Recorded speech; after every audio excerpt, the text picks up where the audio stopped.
Hello दोस्तों, मैं अजय शर्मा आपका हार्दिक स्वागत करता हूं श्याम पैरामेडिकल क्लासेज के इस ऑनलाइन प्लेटफॉर्म पर। दोस्तों, हम पढ़ रहे हैं DECG first year and second year. DECG first year and second year में हमने जो जनरल इंट्रोडक्शन है ईसीजी का वह कंप्लीट कर लिया। उसके साथ ही हमने ईसीजी वेव कैसे बनती है वह देख लिया। और अब हम चल रहे हैं जो ईसीजी के पर्सनल एक एक इवेंट है उनके बारे में हम कंप्लीट जानकारी लेते हुए चल रहे हैं। हमने पी वेव के बारे में देखा कि पी वेव कैसे बनती है, पी वेव की जो लिमिटेशन होती है वह क्या क्या होती है। अगर वह हम अपनी लिमिटेशन से अपर चली जाती है या नीचे रह जाती है तो कौन कौन सी डिजीज देखने को मिलती है। उसके साथ ही हमने जो पीआर इंटरवल है उसके बारे में कंप्लीट देखा कि पीआर इंटरवल कैसे बनता है। आज हम देखने वाले हैं जो क्यू वेव है, जो हमारा क्यूआरएस कॉम्प्लेक्स है।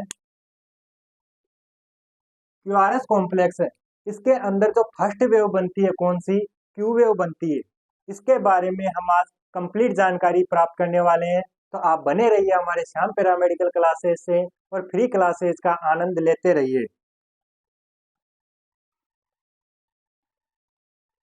तो हम ईसीजी वेव को देखें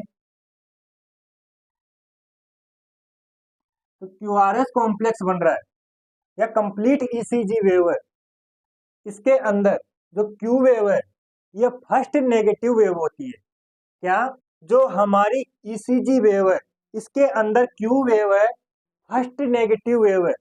पहली कौन सी थी, पी वेव। दूसरी कौन सी है, क्यू वेव। जो पी वेव है वह कौन सी वेव है, पॉजिटिव वेव है। क्यू वेव कौन सी है, नेगेटिव वेव है। तो ये क्यूआरएस कॉम्प्लेक्स की भी फर्स्ट नेगेटिव वेव है। और कंप्लीट ईसीजी की जो ईसीजी वेव है, कंप्लीट ईसीजी वेव है, उसमें भी फर्स्ट जो नेगेटिव वेव है वह कौन सी होती है, क्यू वेव होती है। अब हम जनरल क्यू वेव के बारे में बात करें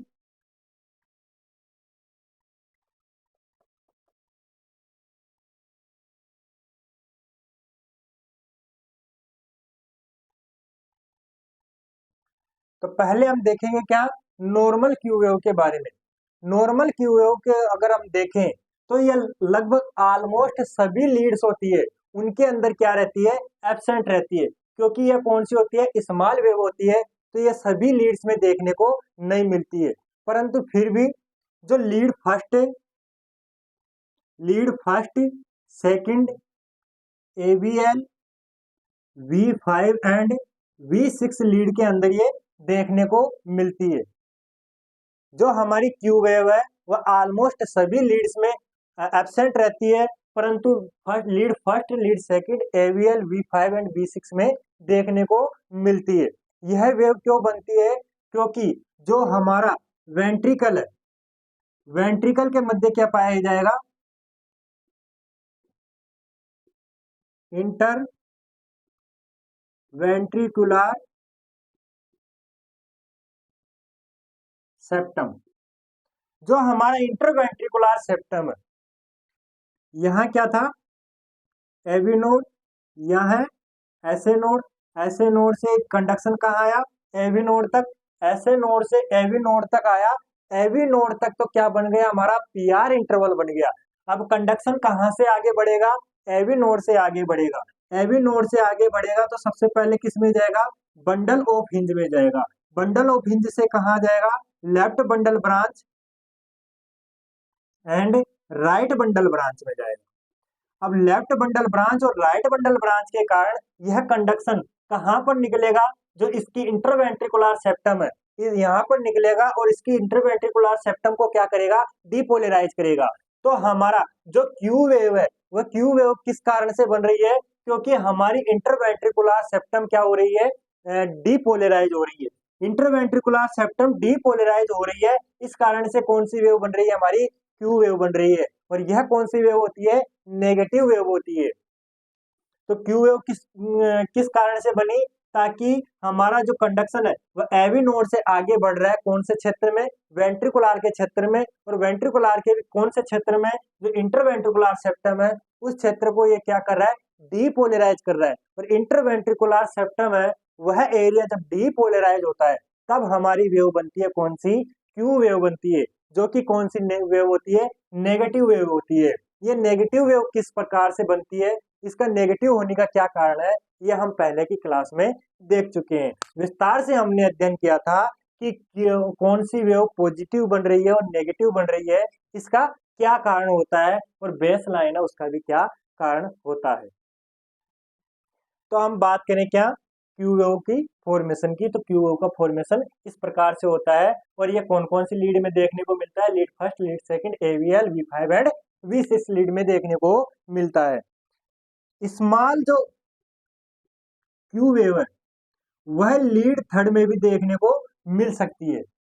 small Q wave lead third में भी देखने को मिलती है, परंतु इंस्पायरेशन के टाइम जब हम सांस अंदर लेते हैं तब ये क्या हो जाती है, डिसअपियर हो जाती है। क्या हो जाती है, डिसअपियर हो जाती है। स्मॉल क्यू वेव हमको लीड थर्ड में भी देखने को मिलती है, परंतु इंस्पायरेशन के टाइम यानी हम सांस जब अंदर लेते हैं उस टाइम ये क्या रहती है, डिसअपियर हो जाती है, जब हमको देखने को नहीं मिलती है।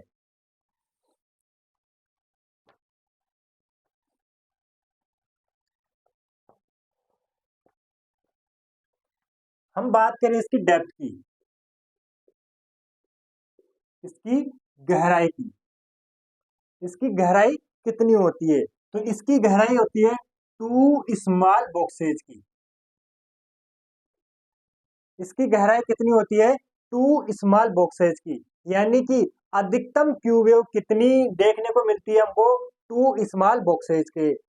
और उसके साथ ही इसकी विड्थ की बात करें, विड्थ की बात करें तो विड्थ होता है 1 स्मॉल बॉक्सेज, यानी 0.04 सेकेंड। ये क्या होती है, इसकी विड्थ होती है। इसकी चौड़ाई कितनी होती है, 1 स्मॉल बॉक्सेज या 0.04 सेकेंड। अगर इससे अधिक चौड़ाई हुई तो वो क्या हो जाएगा, डिजीज पोर्शन हो जाएगा। उसके अलावा ही इससे अगर बड़ी दिखेगी, जो डेप्थ है 2 स्मॉल बॉक्स से अधिक आ गई तो वह भी क्या हो जाएगा, इसका डिजीज पोर्शन हो जाएगा। ये कौन सी है, इसकी नॉर्मल वेव है।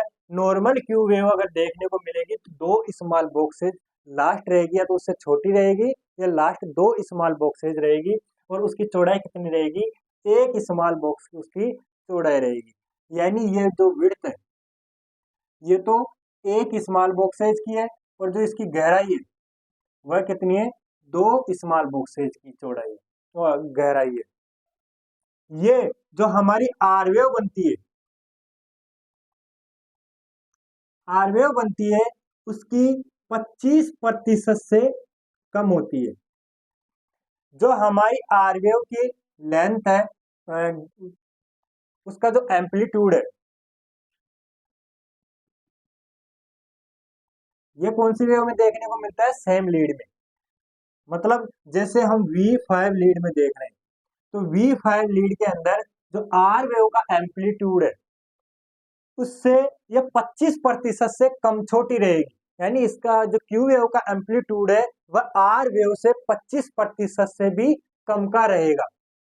और लास्ट का कहां तक रहेगी, 2 स्मॉल बॉक्सेज की।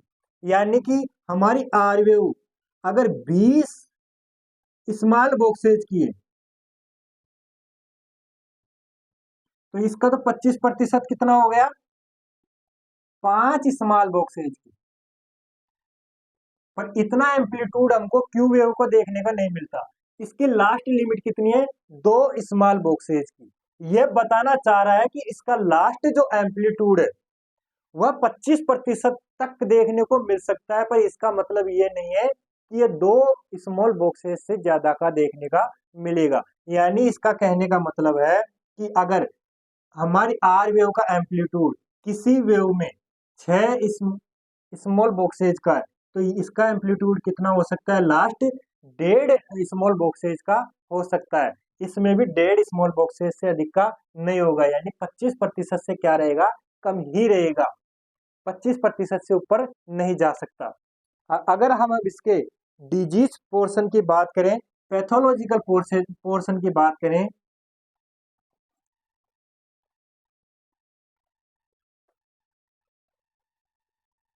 तो इसका पैथोलॉजिकल पोर्शन क्या क्या हो सकता है, या तो ये क्या हो जाए, डीप हो जाए, किससे ज्यादा, 2 स्मॉल बॉक्सेस से ज्यादा का पोर्शन क्या हो जाए, इसकी गहराई क्या हो जाए, दो स्मॉल बॉक्सेस से अधिक हो जाए। इसके अलावा ही ये क्या हो जाए, वाइड हो जाए। वाइड कितना हो जाए, एक स्मॉल बॉक्सेस या 0.04 सेकेंड से। अगर इससे ज्यादा चौड़ाई है इसकी, तो भी कौन सा रहेगी, डिजीज पोर्शन रहेगी, यानी डिजीज पोर्शन के अंदर ही ये 0.04 सेकेंड है। इससे ज्यादा की इसकी विड्थ देखने को मिलेगी, और दो स्मॉल बॉक्सेज है, इससे अधिक देखने को मिलेगी, गहराई देखने को मिलेगी। अब जो हम इसका डिजीज पोर्शन देखते हैं, हम जानते हैं कि जब हमारी ईसीजी वेव निकल के आती है, तो हमारी ईसीजी मशीन होती है वो कितनी होती है, 12 लीड ईसीजी मशीन होती है। और हमको जो ईसीजी का ग्राफ मिलता है, उसके अंदर अलग अलग ईसीजी को जो लीड होती है, उसका अलग अलग ग्राफ बना होता है। तो सभी के अंदर हम क्यू वेव को देखते हैं कि किस, और हमने अब बताया कि सभी में तो ये देखने को मिलती नहीं है। तो जो अभी हमने इंडिकेट किए लीड, उसके अंदर क्यू वेव को हम ऑब्जर्व करते हैं, उसके पैथोलॉजिकल पोर्शन को हम उन्हीं लीड के अंदर ऑब्जर्व करते हैं। अगर ये दो या दो से अधिक लीड्स के अंदर डिजीज पोर्शन में दिखाई दे रहा है, पैथोलॉजिकल पोर्शन में दिखाई दे रहा है, तब तो हम ये मानते हैं कि हाँ ये इसमें क्यू वेव का क्या है, डिफेक्शन है। अगर हमको किसी एक लीड के अंदर क्यू वेव एबनॉर्मल दिखाई दे रही है, तो उसको एबनॉर्मल नहीं मानेंगे, वह नॉर्मली मानेंगे। एबनॉर्मल कब मानेंगे, तब इसकी एबनॉर्मलिटी दो या दो से अधिक लीड्स के अंदर दिखाई दे। अब कौन कौन सी दिखाई दे, या तो उसकी डिप्थ है वह दो स्मॉल बॉक्सेस से अधिक होनी चाहिए, या फिर जो आर वेव है सेम लीड के अंदर आर वेव से जो इसकी विड्थ है 25% से अधिक होनी चाहिए इसके कंपेरिजन में। आर वेव का जो एम्पलीट्यूड है उसके कंपेरिजन में 25% से अधिक का एम्पलीट्यूड दिखाई दे रहा है दो या दो से अधिक लीड्स के अंदर, तो हम मानेंगे कि क्यू वेव क्या है, एबनॉर्मल है। या फिर दो स्मॉल बॉक्सेस से अधिक की डीप है, इसकी गहराई अधिक है, तो भी हम ये मानेंगे कि क्यू वेव क्या है, एबनॉर्मल है। या फिर इसकी चौड़ाई एक स्मॉल बॉक्सेस से अधिक है या 0.04 सेकंड से अधिक है, तो हम मानेंगे कि क्यू वेव क्या है, एबनॉर्मल है। ठीक है।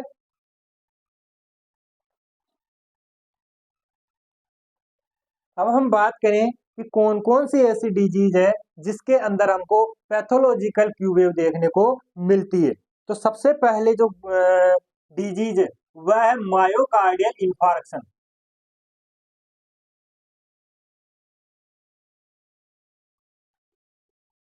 मायोकार्डियल इंफार्क्शन, मायोकार्डियल इंफार्क्शन में क्यों देखने को मिलती है, क्योंकि जो हमारी मायोकार्डियल लेयर है, मायोकार्डियल लेयर हमने जब हार्ट की एनाटॉमी देखी थी, तब हमने देखी थी कि जो हमारे हार्ट की बीच वाली लेयर है उसको कौन सी लेयर बोलते हैं, मायोकार्डियल लेयर बोलते हैं।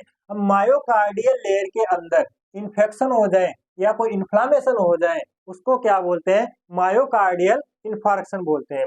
अब मायोकार्डियल इन्फार्क्शन हो गया, उसके कारण से क्या होगा, क्योंकि जो हमारी मायोकार्डियल लेयर होती है वही कॉन्ट्रेक्शन और रिलैक्सेशन के अंदर हेल्प करती है। अब इसी लेयर के अंदर कोई डिजीज पोर्शन हो गया, इसी लेयर के अंदर इन्फ्लामेशन हो गया, इसी लेयर के अंदर इन्फेक्शन हो गया, तो ये प्रॉपर अपना काम नहीं कर पाएगी, जिसके कारण से हमारी क्यू वेव भी क्या देखने को मिलेगी, डिफेक्ट देखने को मिलेगी। इसके अलावा कौन सा हो गया, ventricle hypertrophy.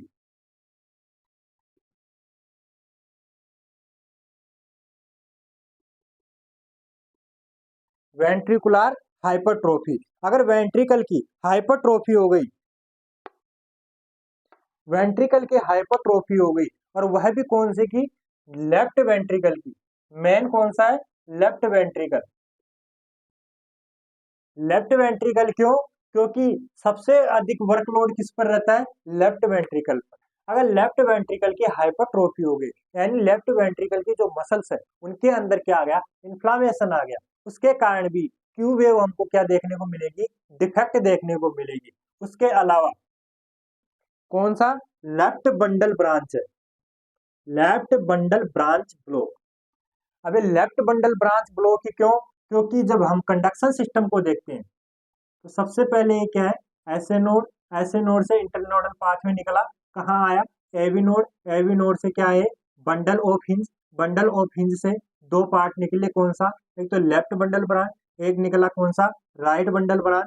Left bundle branch और राइट बंडल ब्रांच दोनों अपनी तरफ की जो वेंट्रिकल है उनकी मसल्स के पुरकिंजे फाइबर है उसको क्या पहुंचाएंगे, कंडक्शन पहुंचाएंगे। अब जो इंटरनोडल पाथ, ये इंटरवेंट्रिकुलर सेप्टम है, इसको जो डीपोलराइज करता है, इसके अंदर जो मेन रोल होता है वह किसका होता है, लेफ्ट बंडल ब्रांच का। लेफ्ट बंडल ब्रांच है, यानी जो लेफ्ट साइड की ब्रांच है उसी के द्वारा कंडक्शन का किसको मिलता है, जो वेंट्रिकुलर का इंटरवेंट्रिकुलर सेप्टम है उसको इलेक्ट्रिसिटी मिलती है, जिसके कारण ही जो इंटरवेंट्रिकुलर सेप्टम है वह क्या करता है, कॉन्ट्रैक्शन करना स्टार्ट करता है। इसीलिए जो लेफ्ट बंडल ब्रांच है वही उसका मेन रोल होता है। इसलिए लेफ्ट बंडल ब्रांच अगर ब्लॉक हो गया उसके कारण भी हमको क्यू वेव क्या देखने को मिलती है, डिफेक्ट देखने को मिलती है। उसके अलावा एम्फाइसीमा, एम्फाइसीमा, एम्फाइसीमा क्या होता है, एम्फाइसीमा का मतलब है कि जो हमारी मसल्स है उसके अंदर क्या हो जाए, एयर फिल हो जाए, मसल्स के अंदर क्या हो जाए, एयर फिल हो जाए, उसको क्या बोलते हैं, एम्फाइसीमा बोलते हैं। अगर हार्ट की कोई सी मसल्स है उसके अंदर अगर एयर फिल हो गई तो वह पर्याप्त प्रॉपर तरीके से कार्य नहीं कर पाएगी, और प्रॉपर तरीके से कार्य नहीं कर पाएगी उसके कारण भी क्यू वेव हमको क्या देखने को मिल सकती है, डिफेक्ट देखने को मिल सकती है। ठीक है, तो दोस्तों ये था हमारा कौन सा वेव, क्यू वेव। तो हम अब हम बात करें आर वेव की। तो सबसे पहले आर वेव क्या होती है,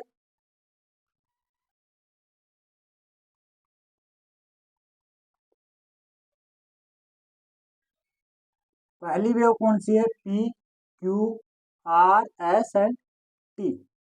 जो हमारा क्यू आर एस कॉम्प्लेक्स है, क्यू आर एस कॉम्प्लेक्स है, इसके अंदर जो फर्स्ट पॉजिटिव वेव बनती है वह कौन सी होती है, आर वेव होती है। कौन सी होती है, आर वेव होती है।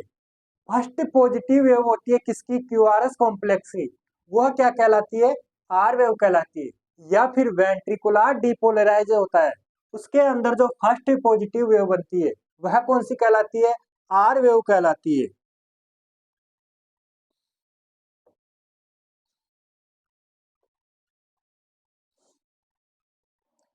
अब जो आर वेव है यह क्यू आर एस कॉम्प्लेक्स की कौन सी है, सेकंड वेव है, और फर्स्ट पॉजिटिव वेव है।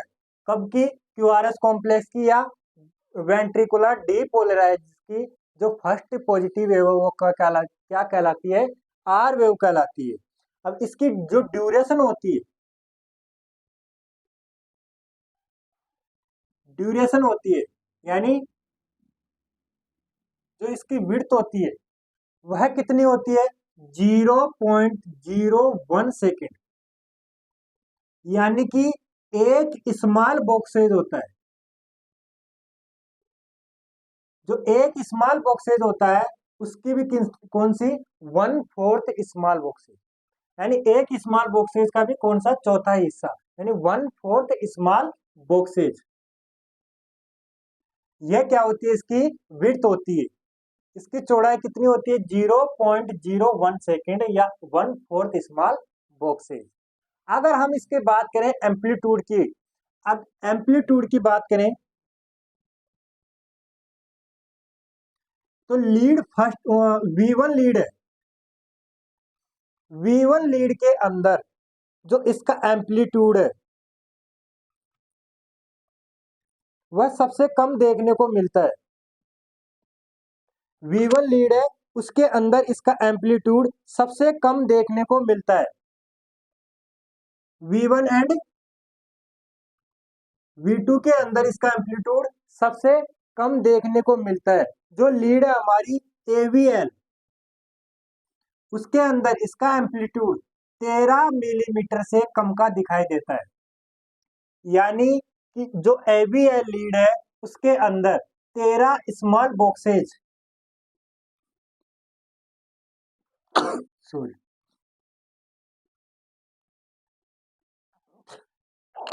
सॉरी जो एवियल लीड है उसके अंदर इसका एम्पलीट्यूड कितना देखने को मिलेगा, 13 मिलीमीटर से कम, यानी 13 स्मॉल बॉक्सेस से कम का देखने को मिलेगा। उसके साथ ही जो एवीएफ लीड है उसके अंदर इसका एम्पलीट्यूड है वह 20 मिलीमीटर, यानी कि 20 स्मॉल बॉक्सेज हैं उससे कम का देखने को मिलता है। जो हमारी लीड है कौन सी, V5 and V6, V5 and V6, इसके अंदर इसका एम्पलीट्यूड कितना होता है, 25 मिलीमीटर से कम का, यानी 25 स्मॉल बॉक्सेस से कम का देखने को मिलता है। यानी कि हमारी ईसीजी के अंदर सबसे अधिक एम्पलीट्यूड वाली लीड वेव होती है, कौन सी होती है, आर वेव होती है। ईसीजी के अंदर अगर सबसे अधिक एम्पलीट्यूड देखने को मिल रहा है तो समझ लेना कि वह कौन सी वेव है, आर वेव है। और सबसे अधिक एम्पलीट्यूड इसका कौन सी लीड में देखने को मिलता है, V5 एंड V6। इसका जो एम्पलीट्यूड सबसे कम होता है V1 एंड V2 लीड में होता है, फिर उससे अधिक V3 लीड में, V4 में उससे अधिक, V5 में उससे अधिक, V6 में सबसे अधिक। यानी V1 से V6 तक देखें हम, V1 से V6 तक देखें तो इसका एम्पलीट्यूड लगातार बढ़ता रहता है। इसी को क्या बोलते हैं, आर वेव का प्रोग्रेशन। क्या बोलते हैं, आर वेव का प्रोग्रेशन।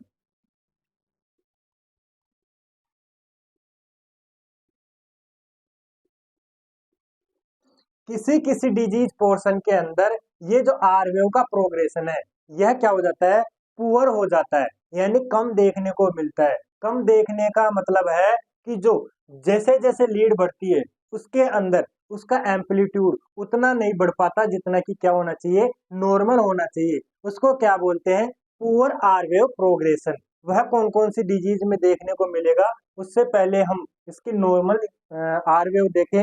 तो नॉर्मल आर वेव क्या होती है, जिसका ड्यूरेशन और विड्थ होता है वह कितना होता है, 0.01 सेकंड का होता है या 1/4 स्मॉल बॉक्सेज का होता है। उसके साथ ही हम एम्पलीट्यूड की बात करें तो सबसे कम एम्पलीट्यूड V1 V2 लीड में देखने को मिलता है। जो हमारी एवीएल लीड है उसके अंदर इसका एम्पलीट्यूड देखने को मिलता है 13 मिलीमीटर से कम का। जो हमारी एवीएफ लीड है उसके अंदर इसका एम्पलीट्यूड देखने को मिलता है 20 मिलीमीटर से कम का। उसके साथ ही जो हमारी V5 एंड V6 लीड है उसके अंदर इसका एम्पलीट्यूड देखने को मिलता है 25 मिलीमीटर, यानी 25 स्मॉल बॉक्सेस से कम का। ये ईसीजी लीड के अंदर सबसे अधिक एम्पलीट्यूड वाली वेव होती है।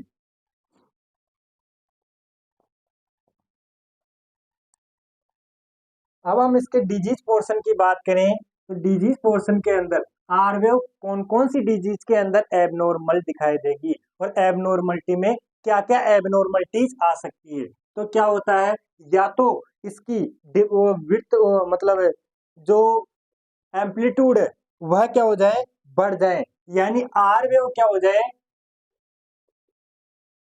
टोल आर वेव हो जाए,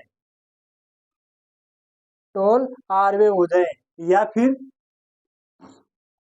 स्मॉल आर वेव हो जाए, और उसके साथ ही क्या हो जाए, पुअर प्रोग्रेशन हो जाए। पुअर प्रोग्रेशन क्या होता है, अभी हमने बात की कि आर वेव की अगर V1 से V6 तक जो हाइट है वह अगर धीरे बढ़ रही है या जो नॉर्मल होनी चाहिए उतनी नहीं बढ़ रही है तो उसको क्या बोलते हैं हम, आर वेव का पुअर प्रोग्रेशन बोलते हैं।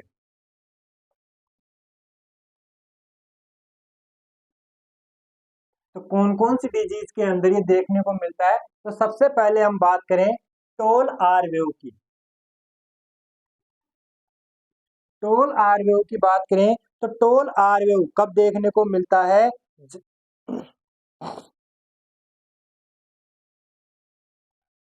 टोल आर वेव कब देखने को मिलता है, जब लेफ्ट वेंट्रिकल की क्या हो जाए, हाइपरट्रोफी हो जाए। लेफ्ट वेंट्रिकल की क्या हो जाए, हाइपरट्रोफी हो जाए।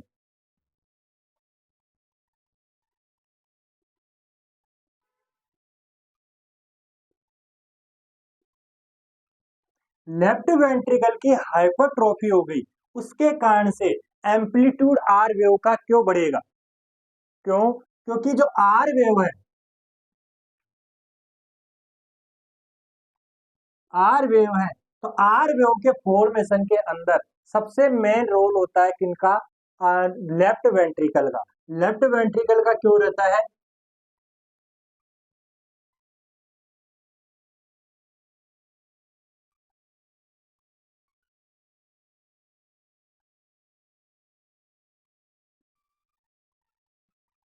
ये हमारा लेफ्ट वेंट्रिकल हो गया, ये हमारा राइट वेंट्रिकल। राइट वेंट्रिकल है, उससे क्या निकलती है? Pulmonary artery. Pulmonary artery blood को कहाँ ले जाती है? हमारी लंग्स तक ले जाती है। परंतु जो लेफ्ट वेंट्रिकल है, इससे जो एरोटा निकलेगी वह हमारे ब्लड को कहाँ ले जाएगी? कंप्लीट जो हमारी बॉडी पार्ट्स है वहां तक ले जाएगी। अब बॉडी पार्ट्स के कंप्लीट एक एक हिस्से तक ब्लड को ले जाने के लिए उसको लंबी दूरी तक का पाथवे देखने को मिलता है। हमको लंबी दूरी तक का पाथवे देखने को मिलता है। लंबी दूरी तक का पाथवे उसको चलना पड़ता है ब्लड को, क्योंकि हमारा हार्ट से हमारे बॉडी के प्रत्येक हिस्से तक पहुंचने के लिए इसका पाथवे क्या हो जाता है? बड़ा हो जाता है। इसलिए जो हार्ट के लेफ्ट वेंट्रिकल है उसको ज्यादा एफर्ट लगानी होती है ब्लड को पंप करने के लिए। इसीलिए जो इसका मसल्स है वह भी अधिक वेल डेवलप होता है। और अगर हम चारों चैम्बर की बात करें तो सबसे बड़ा चैम्बर भी कौन सा होता है? लेफ्ट वेंट्रिकल का ही होता है, क्योंकि इसको सबसे अधिक एफर्ट लगाने की आवश्यकता होती है। तो इसके अंदर मसल्स भी ज्यादा होंगी, और इसी मसल्स के डीपोलराइज के कारण जो मेन रोल होगा कौन से? आर वेव के फॉर्मेशन का, वह किसका होगा? लेफ्ट वेंट्रिकल पार्ट का ही होगा। तो लेफ्ट वेंट्रिकल का पार्ट ही आर वेव के फॉर्मेशन के अंदर मेन रोल अदा करता है।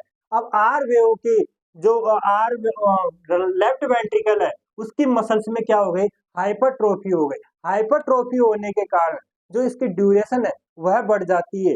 और जो दूसरा कारण होता है कि जो इसकी सेल साइज है, सेल साइज है वह भी क्या हो जाती है? इंक्रीज हो जाती है। अब हमने देखा था कि जो इसकी सेल साइज इंक्रीज हो जाएगी, सेल साइज इंक्रीज हो जाएगी तो डीपोलराइज अधिक फास्ट तरीके से होगा, और उस फास्ट तरीके से होने के कारण ही जो इसका एम्पलीट्यूड है वह अधिक देखने को मिलेगा। इसीलिए जब लेफ्ट वेंट्रिकल की हाइपरट्रोफी हो जाती है उसके अंदर हमको जो आर वेव है वह क्या देखने को मिलती है? टोल देखने को मिलती है। उसके अलावा अगर हमको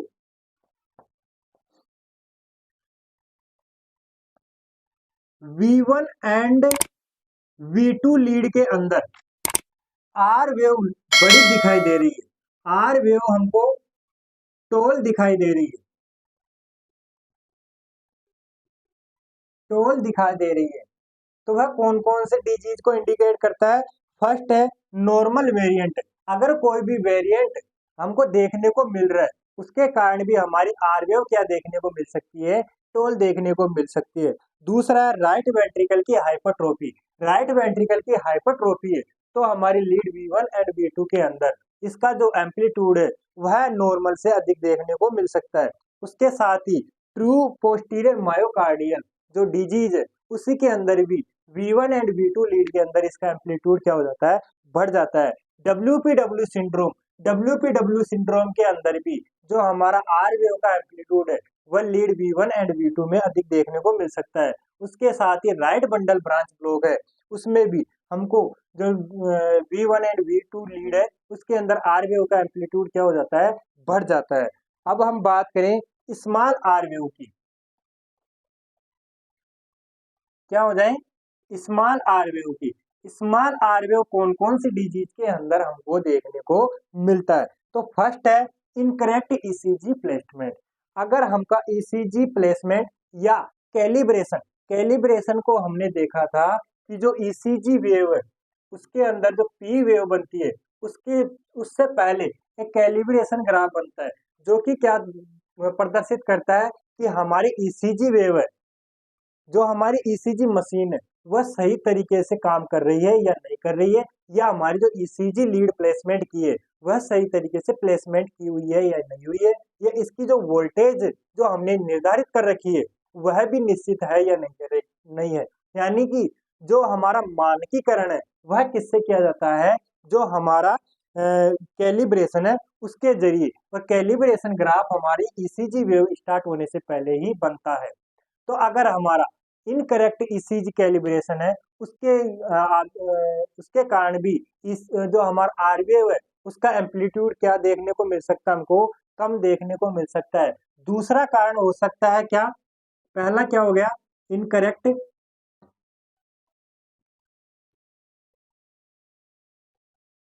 ईसीजी कैलिब्रेशन। दूसरा कारण हमको देखने को मिल सकता है ओबेसिटी। अगर कोई पेशेंट मोटापे वाला है, यानी कि उसकी जो स्किन है वह क्या हो गई है, मोटी हो गई है, उसकी मसल्स क्या हो गई है, इंक्रीज हो गई है, तो उसके अंदर क्या कारण होगा कि आर वेव का जो एम्पलीट्यूड होगा वह कम दिखाई देगा। क्योंकि जब हम ईसीजी जो बल्ब होंगे चेस्ट लीड पे जो प्लेसमेंट करेंगे, तो वह क्या करेगा, हमारे हार्ट जो इलेक्ट्रिसिटी कंडक्ट कर रहा है उसको पर्याप्त तरीके से एब्जॉर्ब नहीं कर पाएगा, ग्रहण नहीं कर पाएगा, जिसके कारण से हमको पर्याप्त जो इलेक्ट्रिसिटी है वह ग्रहण नहीं होने के कारण जो आर वेव का एम्पलीट्यूड है वह क्या देखने को मिलेगा, कम देखने को मिलेगा। उसके साथ ही एम्फाइसीमा, एम्फाइसीमा अभी हम देखे थे कि एम्फाइसीमा क्या होता है, उसके कारण भी आर वेव का एम्पलीट्यूड क्या होगा, कम देखने को मिलेगा। उसके साथ ही पेरिकार्डियल इफ्यूजन, पेरिकार्डियल इफ्यूजन के अंदर हमको पता है कि जो हमारे पेरिकार्डियम लेयर है उसके अंदर अगर इफ्यूजन आ गया है, यानी कि कुछ फिल हो गया है, उसके कारण भी हमको जो हमारा हार्ट कंडक्ट कर रहा है इलेक्ट्रिसिटी वह पर्याप्त तरीके से पूरी ग्रहण नहीं हो पाएगी। किसको, जो हमारी चेस्ट लीड की चेस्ट लीड के बल्ब है उनको, चेस्ट लीड की लीड है जो हमारे चेस्ट पर प्लेसमेंट हो रही है, उन लीड को पर्याप्त तरीके से कंडक्ट ग्रहण नहीं हो पाएगा, या वो पर्याप्त तरीका का कंडक्ट नहीं ग्रहण कर पाएंगे। इसके कारण भी आर वेव का जो एम्पलीट्यूड है वह हमको क्या देखने को मिलेगा, कम देखने को मिलेगा। उसके साथ ही हाइपोथायरॉयडिज्म, क्या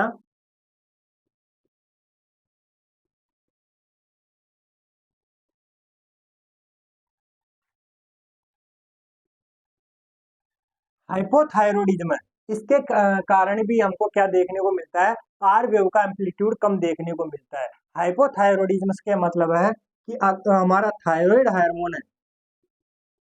हार्मोन है वो उसका रिलीज कम हो रहा है, यानी थायराइड हार्मोन कम रिलीज हो रहा है, उसके कारण से हाइपोथायरॉयडिज्म डिजीज उत्पन्न हो जाती है, जिसके कारण आर वेव का एम्पलीट्यूड हमको कम देखने को मिलता है। क्यों देखने को मिलता है, क्योंकि हाइपोथायरॉयडिज्म वाले पेशेंट के अंदर जो हमारी हार्ट रेट है उस पर भी इफेक्ट करता है। उसके साथ ही हाइपोथायरॉयडिज्म के कारण से हमारा बॉडी टेम्परेचर है वह भी डिक्रीज हो जाता है, और बॉडी टेम्परेचर के डिक्रीज होने के कारण से हमको आर वेव का एम्पलीट्यूड कम देखने को मिल सकता है। उसके साथ ही एक और डिजीज आ गई, कौन सी, टेम्परेचर का कम होना। अगर बॉडी टेम्परेचर कम है उसके कारण भी हमको आर वेव का एम्पलीट्यूड होगा वह क्या देखने को मिलेगा, कम देखने को मिलेगा। इतना तो समझ में आया होगा। उसके अलावा हम बात करते हैं आर वेव के प्रोग्रेशन की बारे में। तो आर वेव का प्रोग्रेशन क्या होता है, आर वेव का प्रोग्रेशन हमने अभी देखा कि लीड V1 से लीड V6 तक रेगुलर आर वेव का जो एम्पलीट्यूड है वह प्रत्येक लीड के अंदर हमको इंक्रीज देखने को मिलता है, बढ़ा हुआ देखने को मिलता है। अगर ये बढ़ा हुआ ग्राफ है यह कम हो जाए, इसका एम्पलीट्यूड है वह कम हो जाए, उसी को क्या बोलते हैं, पुअर आर प्रोग्रेशन बोलते हैं। अब पुअर आर प्रोग्रेशन के अंदर कौन कौन सी डिजीज आ सकती है, तो फर्स्ट डिजीज है क्या, anterior and anteroseptal myocardial infarction, anteroseptal myocardial infarction, यानी जो हार्ट की जो सेप्टम है, कौन सी साइड से, फ्रंट साइड से, यानी सामने से जो हार्ट की सेप्टम है, जो दीवार है, उसके अंदर इंफेक्शन हो जाए या इंफार्क्शन हो जाए, हाइपरट्रोफी हो जाए, उसके कारण से हमारा जो आर वेव का प्रोग्रेशन है वह क्या देखने को मिलेगा, हमको कम देखने को मिलेगा। उसके अलावा लेफ्ट वेंट्रिकल की हाइपरट्रोफी हो जाए, लेफ्ट वेंट्रिकल की हाइपरट्रोफी के कारण भी आर वेव का प्रोग्रेशन क्या देखने को मिलेगा, हमको कम देखने को मिलेगा। उसके अलावा डेक्स्ट्रोकार्डिया, क्या हो जाए, डेक्स्ट्रोकार्डिया। डेक्स्ट्रोकार्डिया क्या हो जाता है, जो हार्ट की एनाटॉमिकल पोजीशन है वह मिरर पोजीशन हो जाती है। मतलब मिरर पोजीशन का मतलब है कि जो हमारा हार्ट 70% कौन सी साइड में होता है, लेफ्ट साइड में हो जाता है। लेफ्ट साइड में होता है कौन, हार्ट का 70% हिस्सा लेफ्ट साइड में होता है। यह हमारी स्टर्नम है। हमारा हार्ट कैसा होता है, ऐसा होता है। जो इसका 70% हिस्सा होता है वह कौन सी साइड में होता है, लेफ्ट साइड में होता है। परंतु डेस्ट्रोकार्डिया पोजीशन होती है, उसके अंदर क्या होता है, जो हमारी स्टर्नम है, तो हमारा हार्ट किधर चला जाता है, राइट साइड में चला जाता है। यानी जो इसका हिस्सा लेफ्ट साइड में होना चाहिए था वह किस साइड में आ जाता है, राइट साइड में आ जाता है। इसको क्या बोलते हैं, डेस्ट्रोकार्डिया पोजीशन।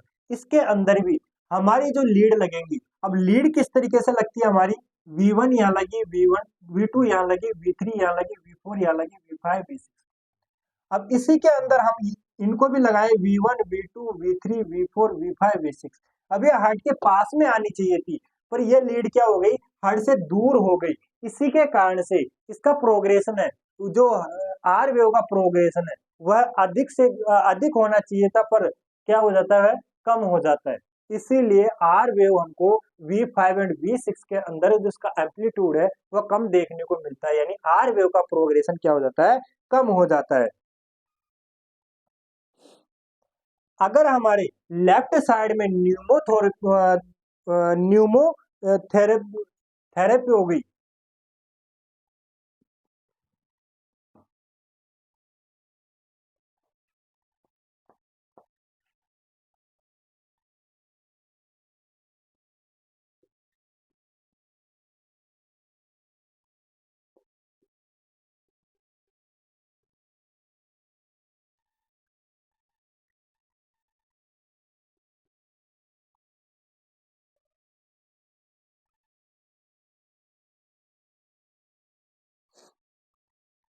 अगर हमारा जो लेफ्ट साइड का जो लंग्स है उसके अंदर क्या हो गया, पानी फिल हो गया, यानी उसके अंदर फ्लूइड जमा हो गया, फ्लूइड भर गया, उसके कारण से भी न्यूमोथोरेक्स हो गया। न्यूमोथोरेक्स हो गया कौन से, लेफ्ट साइड का। लेफ्ट साइड का अगर न्यूमोथोरेक्स हो जाता है, उसके कारण से भी क्या होता है, हमारा आर वेव का प्रोग्रेशन है वह क्या देखने को मिलता है, कम देखने को मिलता है। अगर हमारे लेफ्ट साइड में न्यूमोथोरेक्स देखने को मिल रहा है, मतलब हमारे लेफ्ट साइड के जो लंग्स है उसके अंदर कोई फ्लूइड भरा हुआ है, पानी भरा हुआ है, उसके कारण से भी हमारा को क्या देखने को मिलेगा, आर वेव का जो प्रोग्रेशन है वह कम देखने को मिलेगा। उसके अलावा जो हमारी चेस्ट लीड है वह इनकरेक्ट हो जाए। अगर हमारी जो चेस्ट लीड है वह इनकरेक्ट लगे हुए हैं, यानी जहां पर हमारे चेस्ट लीड के जो लीड्स है चेस्ट की, वह जहां प्लेसमेंट करना चाहिए था, अगर वह इनकरेक्ट हो गया है, यानी सही जगह पर प्लेसमेंट नहीं किया हुआ है, उसके कारण भी हमको आर वेव का प्रोग्रेशन क्या देखने को मिल सकता है, कम देखने को मिल सकता है।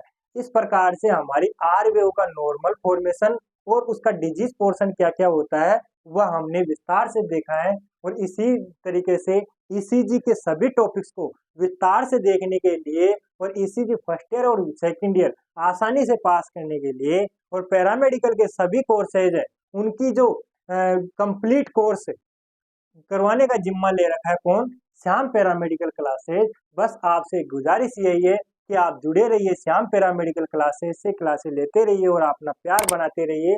अगर किसी भी क्लासेज के अंदर, किसी भी टॉपिक्स के अंदर अगर कोई भी समस्या रहती है तो आप कमेंट करके जरूर बताएं, कि ताकि जो हमारी टीम है वह उसको सोल्व कर सके और आपको अच्छी तरीके से मैटर प्रोवाइड करवा सके या अच्छी तरीके से समझाने का प्रयास करें। धन्यवाद।